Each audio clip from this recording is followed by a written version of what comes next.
Hey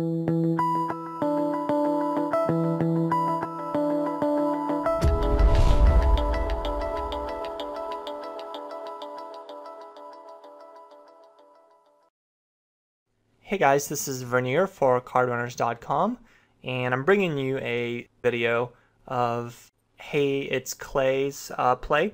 He was playing 6 tables at the time, but I decided to just highlight individual tables where the action was happening and bring it to you hand by hand. And let's get started. So in this hand, the hero opens pocket tens from the hijack. Obviously super standard. Pretty good flop for us. King to 9. We end up betting half the pot, and the villain snap check calls, which makes me think that he has some kind of a showdown hand or some kind of a weak draw. Just a really quick check call is indicative of like a 9 or the thing with pocket tens here is we block a lot of the gut shots, like a 10 jack, a queen 10. The villain could certainly have a hand like queen jack, but the most likely hand is some kind of a 9, some kind of a king, or I should say on the flop, or like an 8s or a 7s that doesn't want to go away. Maybe even an ace high, like an ace jack that just wants to peel.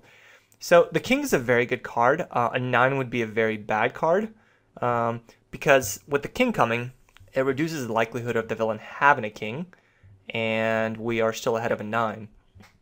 If the 9 was to come, then we are now behind trip 9s, and we are still behind a king. So the king's a very good card for us. I would bet again here. The villain checks pretty quickly again. I definitely think we should have bet. And I'm not sure exactly what happened there on the... oh yeah, there we go. Yeah, so we bet 175 and the villain folds, and I think that's played pretty well. Ace 10 offsuit. We have a limper from a 62 20-something player from early position. So this is certainly a situation where we're going to be raising. And I like the raise, and we get a pretty quick call from the player in the small blind, and our original limper calls as well. So this is a pretty bad texture for us. We have the ace of diamond blocker, but for the most part, this is a very connected flop on which we have limited equity. So fly fishing ended up calling pre-flop from the small blind, which makes me think that he's got some kind of a nice connected Broadway or a pocket pair. If he has a pocket pair that hits that flop pretty hard, either way, this is not a spot that I would be continuing on. So Quiniqueer ends up, he's timing down, then he ends up betting 2/3 of the pot. So that's a pretty strong bet on this kind of a board. I find that this kind of a bet has hit some kind of piece of the flop. So this could be a 1 pair and a draw, a hand like a 5-6 or a 7-8 or whatever. Looks like, so Hey to Clay ends up raising here, which I really don't like for a couple of reasons. One, we still have one player left to act, the player in the small blind. And we said this is a flop that definitely could hit his range. So while we are representing a very strong hand here by raising, we're raising it against one player who hasn't acted yet, so we don't even know what they have. And this certainly could hit their flop, or their range. And the second one ends up donk betting this flop. This is not a flop that I think a lot of people donk, like bet fold. So more often than not, they're going to end up bet calling it. And then we just go into the turn with an inflated pot, and we have no idea where we are. And there's not a lot of good turn cards for us. So obviously an ace would be the all-time best,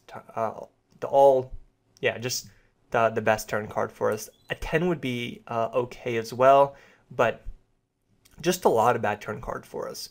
So now the limper ends up donk betting again, and now we just have to go away.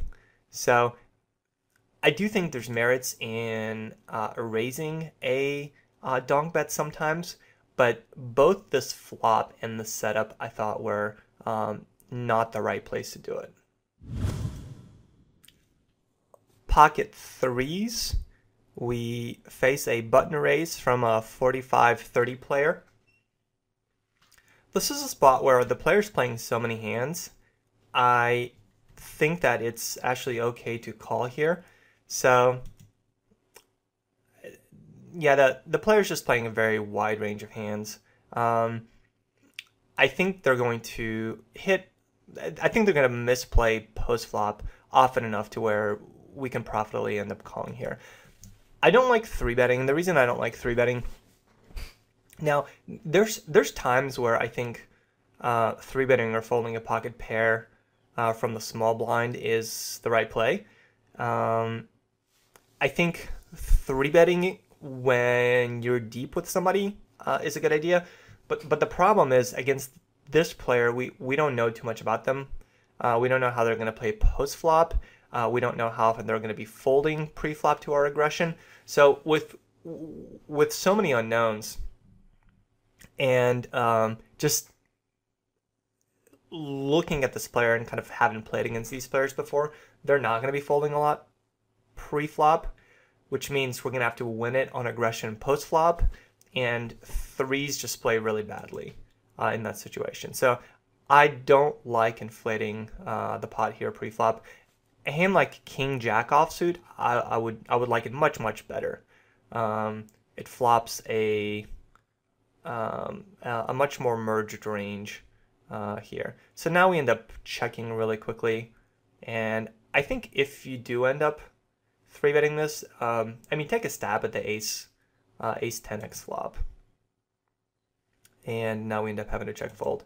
So I don't think this was a good spot to 3-bet pocket threes pre-flop. I think it's actually a pretty good, I think it's an okay spot to call, and I do think against this player we do have implied odds to call a pocket pair, and for the most part just play it for its set, for the set value. So we pick up ace queen offsuit against the queen by queer player who ended up bet calling us when we had the ace 10 offsuit. So definitely seems like a very suspicious player, and well, when I say suspicious, I mean just seems like a weaker player. And I like c-betting this flop. I mean, he's going to be continuing with a pretty wide range pre-flop, and we likely have the best hand. It's a great turn card for us. We turn top pair, top kicker. I'd continue betting. I would bet an amount that I can shove the river with. Probably bet more than that, and the reason I like betting more than that is, let me just back up just like a tad bit. There's $8 in the pot. I would bet like 7-ish here, because if he has a draw, then I'm not going to get value on the river, and I'm going to get value on the turn. So this is a spot where I want to maximize my value on the turn, and if he has a lot of draws, then I want to get value against that. So the river's pretty easy. We just end up shoving. But I would have liked a higher bet on the turn. So he ends up showing us the Doyle Brunson, except I think, actually, I do think both of Doyle's hands were suited.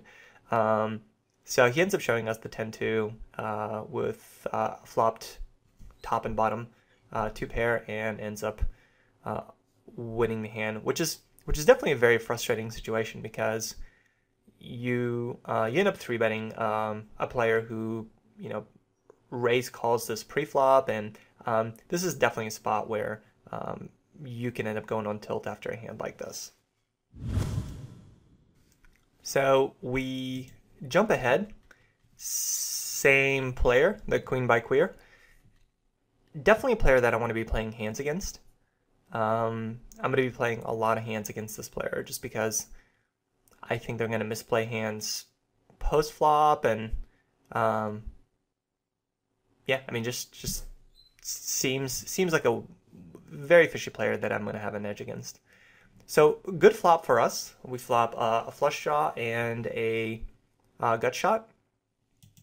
So the villains are hero Hades claims of check calling this flop. I think there's merits to both check calling and check raising. I kind of like check calling just because against a player where I believe I have a substantial edge in skill, I'm not going to look to have a lot of fold equity. I'm just going to look to value bet my hands when I actually hit them. So I'm going to look to keep the pot small with speculative hands and inflate it quite a bit with made hands. So he ends up checking, which I like, and Queen of Queer bets a little bit more than pot.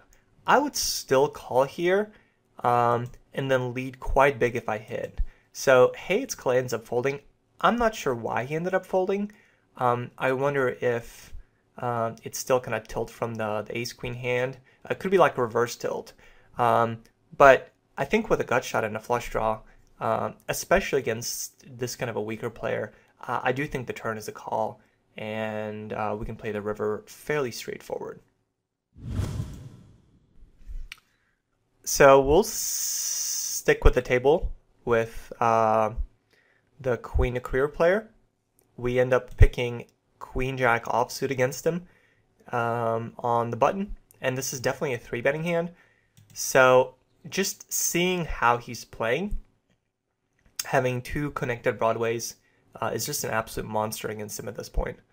And here we essentially flop the nuts, and I'm going to be looking to raise him if he leads, or bet quite big if he ends up checking. So I like I would go even bigger than that, and I would just keep betting here. And again, I would have bet bigger on the flop, bigger on the turn. And at this point, I just shoved the river. I have no idea why we ended up checking here. Let me take a look. Yeah, I would have bet bigger on the flop, bigger on the turn.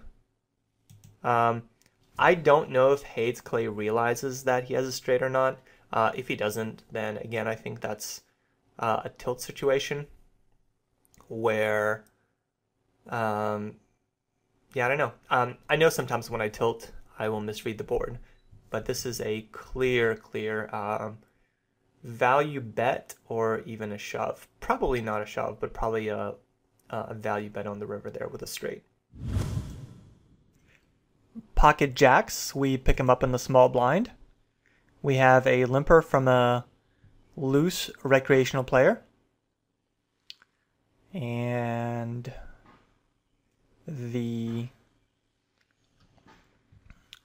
looks like one person's not paying attention. We are isolated, or I should say a player isolates from the cutoff. Looks like a good regular. I would say even definitely on the nitty side, playing 13-10 from what it looks like. And we end up 3-betting.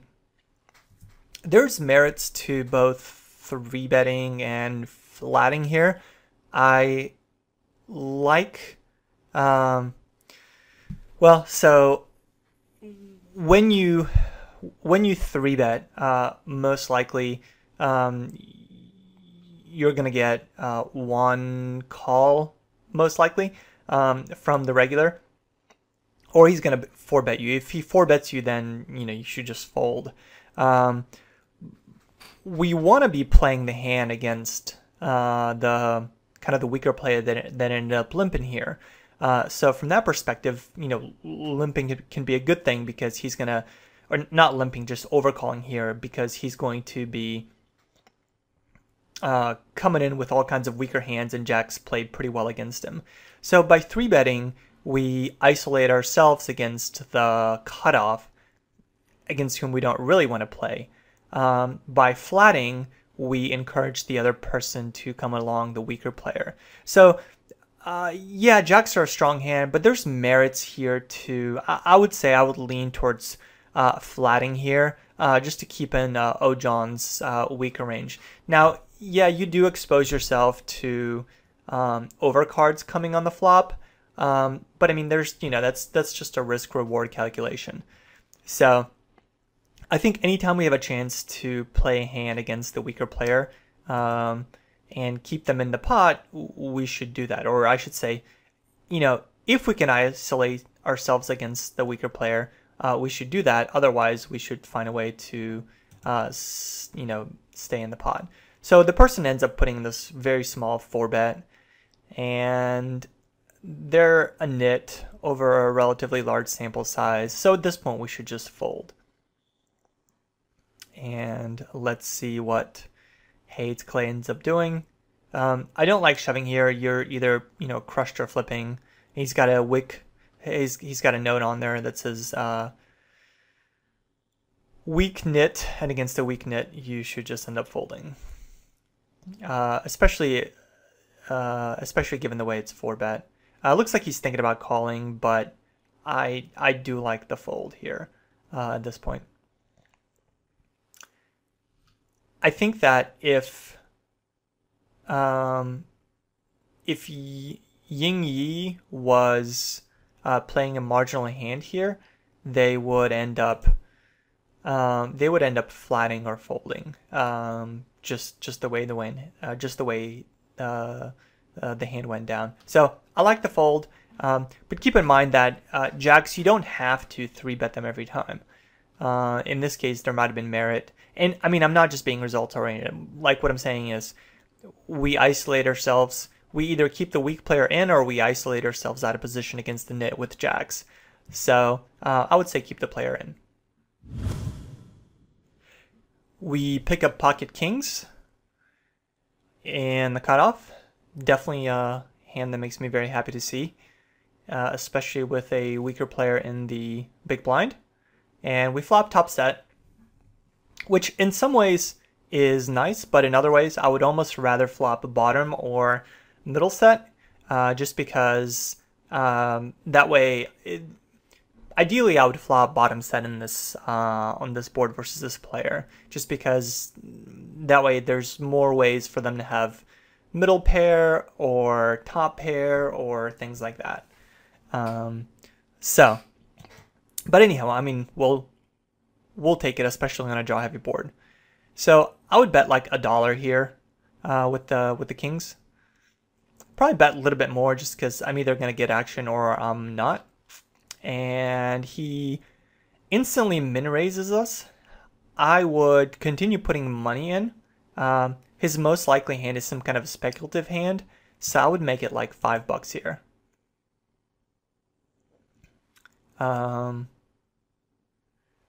325 is not bad, but I just think that if he has a draw, he's going to continue, and if he has air, then he's going to be folding. So I don't know what the next card is going to bring, but I would rather just put a lot of money into the pot. So on the turn, 774 is in the pot. He bets $5. I think that I would either min raise or flat here, and I would lean towards min raising, just because, again, if he has a draw, well, so I guess there's a couple things going on here.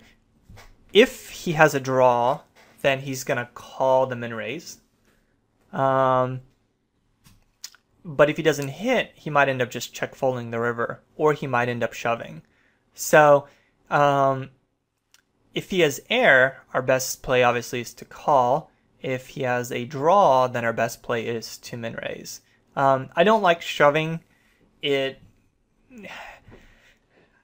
find that a player like that, it's almost always better to leave him with like a little bit of money left. Like, they would rather call some of their chips, if not most of their chips, instead of all of their chips. It might not make sense, that way of thinking, but I mean, that's just the way some of these players work. So I would min raise here. Like I said, I don't like shoving. and we get a insta-fold. But in general, I think calling there is okay. I think it's our second best option. I think min-raising is our best option in that spot.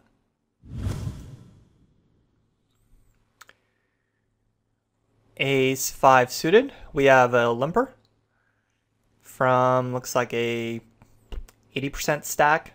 So I can't think that they're too strong of a player.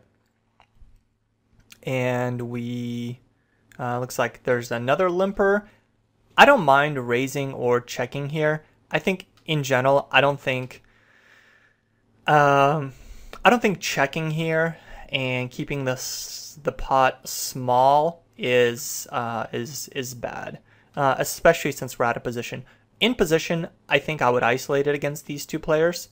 I would raise it, but out of position, I don't mind the way this is played. So we flop the world. I like leading out here, especially with 3 other people. There's a lot of hands we can get value from. Obviously, any 5 is going to come along, any ace, any flush draw, any straight draw. There's just a lot of hands to get value from. And leading out now makes it seem like we are